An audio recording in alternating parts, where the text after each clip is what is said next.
Salam sejahtera Malaysia, denyut nadi suara rakyat bergema di channel ini. Jangan lupa tekan butang subscribe, like dan share. Malaysia kita punya, cintai Malaysiaku, kita jaga kita.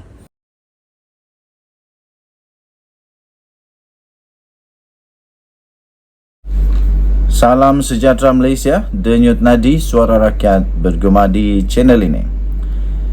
Tidak lama selepas Azalina Osman Said mengumumkan bahawa tidak ada ditemui bukti yang menunjukkan bahawa adanya dana daripada judi, yang dikatakan dana daripada judi itu, akhirnya Datuk Seri Anwar Ibrahim, Perdana Menteri Malaysia, membuat kenyataan dan membuka mulutnya, dan inilah komen beliau. Saya tidak buat dakwaan tanpa asas, kata Datuk Seri Anwar Ibrahim. Datuk Seri Anwar Ibrahim mempertahankan kenyataannya bahawa sebahagian dana pilihan raya umum PRU dimiliki Perikatan Nasional yang juga Parti Melayu dan Islam diperoleh hasil daripada syarikat perjudian. Perdana Menteri itu menegaskan tidak akan membuat sebarang dakwaan tanpa asas. Katanya lagi, sila baca kenyataan yang lengkap dan baru ambil tindakan.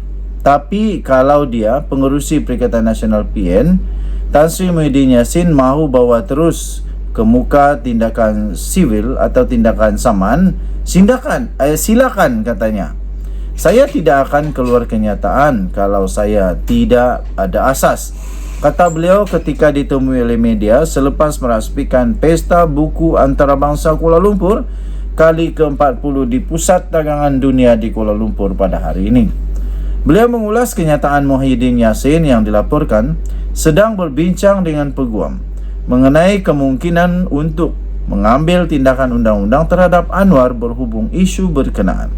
Sebelum ini, Anwar pernah membayangkan sebahagian dana pilihan raya PN datang dari syarikat perjudian yang terbabit dengan cabutan khas. Mengulas lanjut, Anwar menjelaskan siasatan berkenaan isu itu masih lagi dijalankan oleh agensi bertanggungjawab bagi mengumpul bukti sebelum tindakan sesuai diambil. Katanya sudah tentu ada banyak agensi dan siasatan ini, apabila ada bukti barulah diambil tindakan. Biarlah agensi itu jelaskan. Katanya, menjawab soalan sama ada siasatan berkait isu itu masih lagi diteruskan. Isu berkenaan berbangkit selepas Anwar Ibrahim ketika sidang media pada 5 Disember tahun lalu membayangkan sebahagian dana pilihan raya beberapa parti Melayu dan Islam datang daripada syarikat perjudian yang terbabit dengan cabutan khas judi. Sementara itu, dalam jawapan bertulis di Parlimen, Menteri di Jabatan Perdana Menteri Undang-Undang dan Reformasi Institusi, Datuk Seri Azalina Osman Said, memberitahu siasatan oleh Suruhanjaya Pencegahan Rasuah Malaysia SPRM tidak dapat membuktikan dakwaan parti PN menerima dana daripada syarikat perjudian untuk berkempen dalam PRU ke-15 yang lalu. Susulan kenyataan itu, pemimpin pembangkang bertali arus mendesak Anwar membuat permohonan maaf atas dakwaannya sebelum itu. Pada itu menjawab dakwaan Presiden PAS Tan Sri Abdul Hadi Awang berkenaan pindaan rang Undang-Undang RUU Mahkamah Syariah Bidang Kuasa Jenayah atau RUU 355, Anwar menemplak PAS yang disifatkan lupa membangkitkan hal itu ketika dalam kerajaan. Katanya, semasa jadi kerajaan dia lupa. Bila sudah jadi pembangkang dia bangkit. Itu bukan Islam namanya, kata Datuk Seri Anwar Ibrahim, tapi itu namanya politik murahan, kata Datuk Seri Anwar Ibrahim. Semalam Abdul Hadi mendakwa usaha PAS mahu merealisasikan pindaan RUU berkenaan mendapat tentangan daripada sebahagian UMNO dan Pakatan Harapan. Denyut nadi suara rakyat bergema di channel ini. Bye-bye. Salam sejahtera Malaysia, denyut nadi suara rakyat bergema di channel ini. Sekali lagi, Tan Sri Muhyiddin Yassin akan berada dalam keadaan yang masalah besar. Beliau akan berada dalam keadaan yang amat menggusarkan, malah tanda petik kritikal. Kali ini sekali lagi Kerajaan Perikatan Nasional ketika dia jadi Perdana Menteri dibongkar lagi. Kementerian Sumber Manusia digesa untuk jelaskan Kerajaan Perikatan Nasional beri projek 654 juta ringgit Malaysia tanpa tender. Sekali lagi, tanpa tender 654 juta ringgit. Kementerian Sumber Manusia digesa untuk memberikan penjelasan berhubung isu pemberian kontrak untuk pembinaan pusat rehabilitasi neurorobotik dan cybernetics kebangsaan Pertubuhan Keselamatan Sosial Perkeso yang bernilai 654 juta ringgit di Ipoh, Perak tanpa tender terbuka atas alasan untuk menjimatkan masa. Wow. Ahli Parlimen Ipoh Barat iaitu M. Kulasegaran memberitahu Malaysia Kini bahawa projek itu adalah bernilai 500 juta ringgit Malaysia ketika dia menjadi Menteri Sumber Manusia era pentadbiran Pakatan Harapan. Dan harganya tiba-tiba saja dinaikkan kepada 654 juta ketika Perikatan Nasional memerintah negara. Nah, kenapa sebelum ini tak cukup ke 500 juta?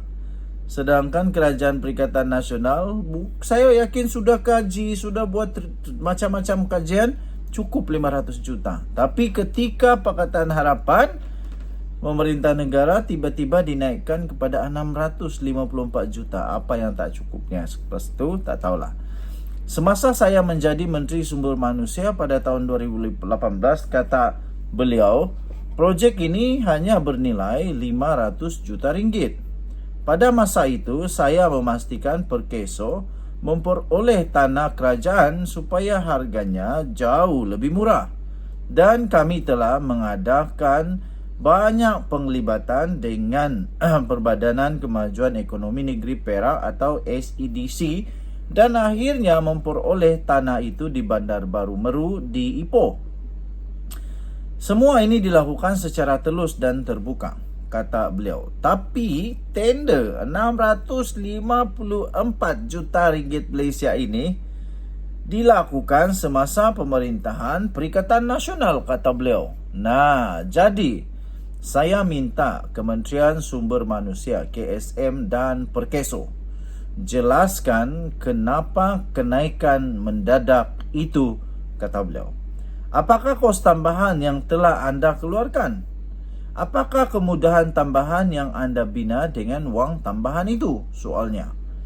Yang ini Muhyiddin kena jawab. Yang ini Kementerian Sumber Manusia dan Perkeso kena jawab. Kenapa waktu Muhyiddin tiba-tiba ada kenaikan yang amat besar? Bukan sedikit, bukan hanya 1-2 juta ringgit Malaysia, tapi beratus juta ringgit Malaysia. Tiba-tiba saja dinaikkan. Malaysia Kini telah menghubungi KSM dan Perkeso berhubung dakwaan ini, namun masih belum mendapat makum belas lanjut. Pada 24 Mei yang lalu, KSM dalam jawapan terhadap soalan Kulasegaran di Parlimen berkata, projek tersebut diberi keizinan untuk memperoleh secara rundingan terus oleh Lembaga Perkeso pada 23 Februari 2022. KSM memaklumkan perolehan projek itu dimuktamadkan pada 1 April tahun 2022 dengan kos sebanyak 654 juta atas sebab penjimatan masa. Bagaimanapun, Kulasegaran berkata pemberian projek besar sebegitu tanpa tender terbuka amatlah diragui. Projek besar yang melalui tender terus cenderung melibatkan rasuah kerana jumlah wang yang besar. Ketika saya menjadi menteri, katanya, saya bertegas agar bahawa projek ini mestilah melalui tender terbuka. Apabila anda menjalankan tender terus untuk projek sebesar itu, anda mengelak peluang yang adil dan sama rata di kalangan kontraktor, katanya lagi. Okey, tuan-tuan dan puan-puan yang dihormati sekalian, anda boleh mendapatkan berita lengkap tentang perkara ini di Malaysia Kini bertarikh 27 Mei dengan tajuk KSM digesa jelaskan Kerajaan Perikatan Nasional beri projek 654 juta tanpa tender. Kita jumpa lagi. Bye-bye.